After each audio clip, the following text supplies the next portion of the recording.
أشرف الأنبياء والمرسلين نبينا محمد وعلى آله وأصحابه وبارك وسلم وصل عليه. أشهد أن لا إله إلا الله وحده لا شريك له وأشهد أن محمدا عبده ورسوله. أما بعد، أعوذ بالله من الشيطان الرجيم. بسم الله الرحمن الرحيم. قد قال الله تبارك وتعالى في كلامه المجيد والفرقان الحميد: لقد كان لكم في رسول الله أسوة حسنة. وقال رسول الله صلى الله عليه وسلم: بدأ الإسلام غريبا سيعود غريبا فطوبى للغرباء. أو كما قال عليه الصلاة والسلام: صدق الله وصدق رسوله النبی الکریم.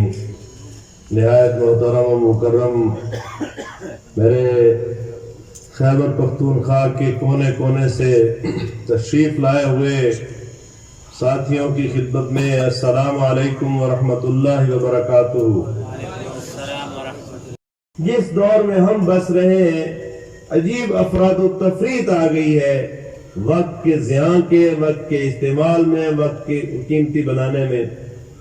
تو اس دور میں خالصتاً اللہ کی یاد کے لیے، خالصتاً اس بات کی فکر کے لیے کہ ہم کیوں آئے ہیں، اور خالصتاً اس بات کی فکر کے لیے کہ ہماری کوئی ذمہ داری ہے اس کی ادا کرنے کے لیے ہمارے نظم نے ہمیں پکارا ہے. آپ چنیدہ لوگ ہیں، اللہ کا کرم ہے آپ پر، اللہ کا شکر ادا کرنا چاہیے. ہم اس کا شکر ادا کرتے ہیں. یہ رائے گا نہیں جانے والے یہ لمحات. میں نے آپ کے سامنے سورہ احزاب کی آیت کا چھوٹا سا ٹکڑا عرض کیا: لقد كان لكم في رسول الله اسوة حسنة. بے شک تمہارے لیے رسول اللہ صلی اللہ علیہ وسلم کی زندگی میں بہترین نمونہ ہے. اور میں نے یہ بھی عرض کیا کہ آپ نے فرمایا کہ میرا دین غربت کی حالت میں، اجنبیت کی حالت میں شروع ہوا اور یہ پھر غریب ہو جائے گا. فطوبى للغرباء. تو خوشخبری ہے غریبوں کے لیے. آپ وہ غریب ہیں جو اس دور کے اتنے مشکل حالات میں، جب کوئی اس طرف توجہ نہیں کرتا، حتیٰ کہ بڑے بڑے مدارس کے اندر پڑھنے والے لوگ، بڑی بڑی تحریکوں کے دائی لوگ، اسلامی اور مذہبی ہونے کے بھی اس طرح سے فکر کر کے کہ اس دین کو کس طرح سے پھیلانا ہے، اپنی ذمہ داری کو کیسے پورا کرنا ہے، اللہ کی فراہم کردہ اس مسجد کو کس طرح سے غیروں سے چھڑوانا ہے، کوئی نہیں فکر کرتا. فطوبى للغرباء. اے وہ چند لوگوں، اے وہ معاشرے کے اندر غریب ٹھہرے لوگوں، اے وہ لوگوں جن کی بات عموماً لوگوں کی سمجھ میں کم آتی ہے، اے وہ لوگوں جن کو دیوانے لوگ سمجھتے ہیں. یہ اس طور مجھے یاد ہے گومر یونیورسٹی کے اندر ایک دفعہ میں 2 سال پہلے حاضر ہوا تو میں نے گفتگو کی شعبہ ایجوکیشن اور زراعت کے پروفیسروں کے سامنے. تو ایک پروفیسر بول اٹھا، اس نے کہا میں ایک دوسرے بیک گراؤنڈ سے تعلق رکھتا ہوں، لیکن تم کس دور کے لوگ ہو، یہ کس طرح کی باتیں کرتے ہو؟ آج تو یہ سودا نہیں بکتا ہے، آج اس طرح کی باتیں لوگ نہیں کرتے. یہ خلوص کا دور جا چکا، یہ پچھلے زمانے کی باتیں ہیں، اور تم کس طرح سے اس زمانے میں کر رہے ہیں. اور مجھے پتا ہے کہ تم نے ہم سے کچھ نہیں لینا، ہم نے تمہیں دینا بھی کچھ نہیں. میں نے کہا میرا سارا قبیلہ ہی ایسا ہے، میں جس قبیلے سے تعلق رکھتا ہوں اس میں ایک سے ایک بڑھ کے ہیرا موجود ہے، جس نے زندگی اور اپنی آخرت اور سونا اور جاگنا اور اس کی ساری چرت گرت، اس کا اوڑھنا بچھونا، یہی باتیں ہیں کہ ہمارے مرشد نے ہمیں سکھائی، یہی باتیں ہیں، ہماری سمجھ میں آئی، یہی باتیں ہیں. اور یہ کوئی بیکار کی باتیں تو نہیں ہے، یہ کوئی دیوانے کی بڑی باتیں تو نہیں ہے، یہ کوئی بیکار کی جو ہے نا ایکسرسائز اور مشق تو نہیں یہاں کی جا رہی ہے. یہ کوئی اس دور کے پاگل لوگ تو نہیں ہے، ذہین ترین لوگ ہیں، سب سے اچھے سوداگر ہیں، انہوں نے بہترین سودا کیا ہے. اور تم سسٹینیبل ڈیولپمنٹ کی بات کرتے ہو، سسٹینیبلٹی کی بات کرتے ہو کہ اچھا سودا وہ ہے، اچھا بزنس اور کاروبار یہ ہے جو مستقل طور پر چلتا رہے، جو ڈسٹرب نہ ہو، جس کے نتائج در نتائج آتے رہے، جو مستقل طور پر جو ہے نا استحکام پذیر ہو۔ اس سے بڑا سودا اور اس سے بڑا بزنس، اس سے بڑا سسٹینیبلٹی کا سودا دنیا میں کہیں نہیں ہے۔ ربنا آتنا فی الدنیا حسنہ وفی الآخرۃ حسنہ۔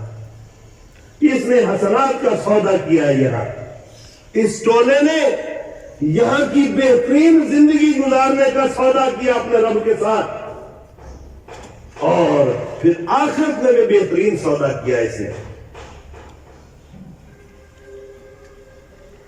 ان الذين قالوا ربنا الله ثم استقاموا تتنزل عليهم الملائكة الا تخافوا ولا تحزنوا وابشروا بالجنة التي كنتم توعدون نحن اولیاءکم فی الحیات الدنیا وفی الآخرہ۔ اور جنہوں نے سودا کیا اس کا، بشارت ہو ان کے لیے کہ ہم ان کے لیے یہاں بھی ان کے دوست ہیں اور آخرت میں بھی ان کے دوست ہیں۔ وَلَكُمْ فِيهَا مَا تَشْتَهِي أَنفُسُكُمْ، اور جن کی تمہارے نفس اس دنیا میں اشتہار کرتے ہیں، جن کی جو ہے نا توجہ کرتے ہیں، جن کی طرف متوجہ ہوتے ہیں، جن کے لیے مرتے ہیں اس زندگی میں، اور وہ پھر ہزاروں خواہشیں ایسی کہ ہر خواہش کے دم نکلے، بہت نکلے میرے ارمان، لیکن پھر بھی کم نکلے۔ وَتَشْتَهِي أَنفُسُكُمْ وَلَكُمْ فِيهَا مَا تَدَّعُونَ، ان جنتوں کے اندر اس سودے کے بعد ملنے والی اللہ کی رضا کے اندر سب کچھ ہوگا جو تم سوچ سکتے ہو، اس سے بڑھ کر ہوگا۔ قطوبہ متشابہہ، اور ان پھلوں اور ان عیش اور ان کوٹھیوں اور ان بالا خانوں اور ان بہتی نہروں اور ان فواکہات اور ان پھلوں اور ان زبان اور دیگر کسی قسم کی جتنی لذتیں ہیں، بہترین لذتیں وہاں میسر ہوں گی۔ یہ کوئی ایسے لوگ ہیں، یہ ذہین ترین لوگ ہیں، یہ کامیاب ترین لوگ ہیں، ان کا سودا بہترین سودا ہے، سسٹینیبل سودا ہے۔ یہاں بھی سسٹینیبل ہے اور آخر میں بھی سسٹینیبل ہے۔ بہترین سسٹینیبلٹی وہی ہے کہ یہاں بھی بہتری اور آخرت میں بھی بہتری، اور یہ لوگ اسی کا سودا کیے گئے۔ ہاں غریب ہیں، عجیب ہیں، ذرا دیر سے سمجھ آتی ہے بات، ذرا محنت سے سمجھ آتی ہے بات، اور یہ ان کو معلوم ہے کہ ہمارا کام بڑا آسان کام نہیں ہے۔ وہ جو نبی صلی اللہ علیہ وسلم اتر کر کوہ نور سے آتے ہیں، کوہ ہرا سے آتے ہیں، زنبلونی زنبلونی، خدیجہ مجھے کمبل اڑا دو، مجھے کانپا لگ رہا ہے، میں کانپ رہا ہوں، زنبلونی مجھے ڈر لگ رہا ہے۔ کوئی سردی تو نہیں تھی مکے کے اندر، یہی کام تھا جس کے احساس نے ان کو کانپنے پر مجبور کر دیا تھا، یہی ذمہ داری تھی جو اقرا کے بعد ان پر ڈالی گئی تھی۔ اور وہ جو پروفیسر ابراہیم خان صاحب جس کی طرف اشارہ کر رہے تھے، آپ خوب سمجھ رہے تھے کہ آپ کس منصب اور کس مسلک پر متمکن ہیں۔ اور میرے نبی صلی اللہ علیہ وسلم اس مسلک پر جو ہے نا متمکن ہونے جا رہے تھے۔ کس طرح سے ہم چومی دانا مشکلات، چومی گویم لا الہ، چومی گویم مسلمانم بلرزم، جب میں کہتا ہوں کہ میں مسلمانوں میں کانپ جاتا ہوں کہ دانا مشکلات لا الہ، مجھے پتا یہ لا الہ کی مشکلات کیا ہیں۔ زنبلونی زنبلونی، اے خدیجہ مجھے اڑا دو، مجھے اڑا دو۔ دنیا و مافیا کے سب سے کامل انسان، سب سے جری انسان، سب سے بہادر انسان، سب سے ہمت والا انسان کانپ رہا ہے۔ انسانوں میں نمبر 1 اوپر، ساری انسانی اوصاف اور صلاحیتوں میں سب سے اعلیٰ، اس سے بڑھ کر کسی کی سوچ بھی نہیں ہو سکتی، بڑھ کر تو دور کی بات ہے اس کے قریب بھی کسی انسان کی سوچ نہیں ہو سکتی، کوئی کاملیت کی تصور نہیں ہے کسی کا، ان کی مثال پیدا ہی نہیں ہوا کوئی، وہ بھی کانپ رہا ہے۔ تو اللہ نے، حضرت ابراہیم علیہ السلام نے جب اللہ سے کعبۃ اللہ بنا کے حضرت اسماعیل کے ساتھ جب اس کی دیواریں اٹھا رہے تھے تو جو دعا کر رہے تھے، ربنا وابعث فیہم رسولا منہم، اے رب ہماری دعا ہے اس بڑی خدمت کے نتیجے میں اس قوم کے اندر وہ نبی بھیجیے جو ان کے اندر سے آئے، ان کا تزکیہ کرے، آپ نبی صلی اللہ علیہ وسلم کی اس اسوہ پر عمل پیرا ہے. ہمیں معلم آخر الزمان علیہ الصلوۃ والسلام نے یہ طریقہ بتلا دیا کہ کام کرنا کیسے. یہ صرف پھونکوں سے نہیں جو ہے نا وہ نہ صرف جذبات اور نعروں سے پھیلنے والا کام ہے. یہ آگے ہے، اولاد ابراہیم ہے، نمرود ہے. کیا کسی کو پھر کسی کا انتہا مقصود ہے؟ کہ یہ طریقہ ہے نبی صلی اللہ علیہ وسلم کا. کبھی کسی بیج کو پھینک کر اور جو اگ جائے، جس کے اندر کچھ جو ہے نا وہ نمو ہو جائے، اس کو مالی چھوڑتا نہیں، اس کی آبیاری کرنی پڑتی ہے.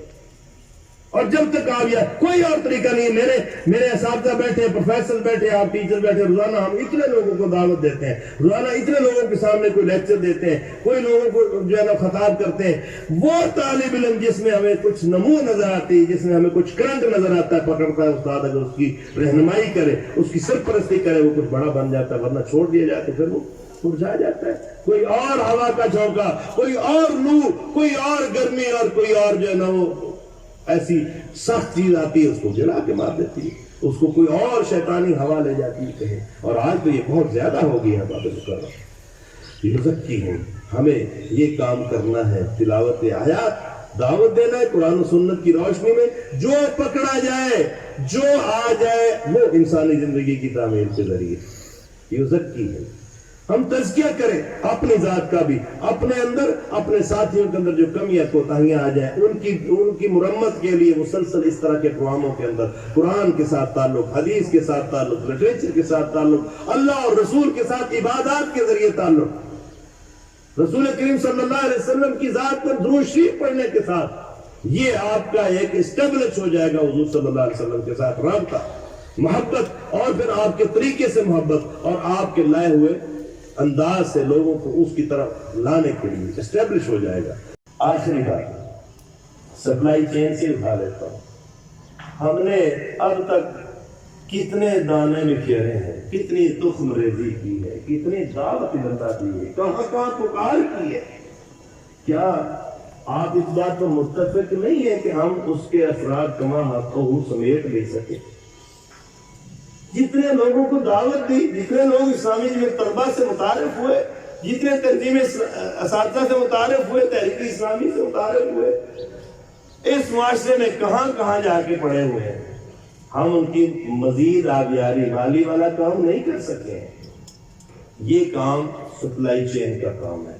بہت ضرورت ہے کہ جہاں جہاں ہم تخم ریزی کریں، جہاں کوئی اس دعوت کو سمجھتا ہے، اس کو خالی مت چھوڑیں، اس کو آگے تک پہنچائیں. وہ طالب علم جس کو آپ نے ربط میں رکھا ہے، وہ استاد جس کو آپ نے ربط میں رکھا ہے، جس کو آپ نے یہ فکر پڑھائی اور سمجھائی ہے، یقین کریں اس بات کا کہ وہ جہاں بھی آگے شفٹ ہو رہا ہے، وہ آپ کے ساتھیوں کی اس اجلی اور اچھی محفل کا حصہ بنے.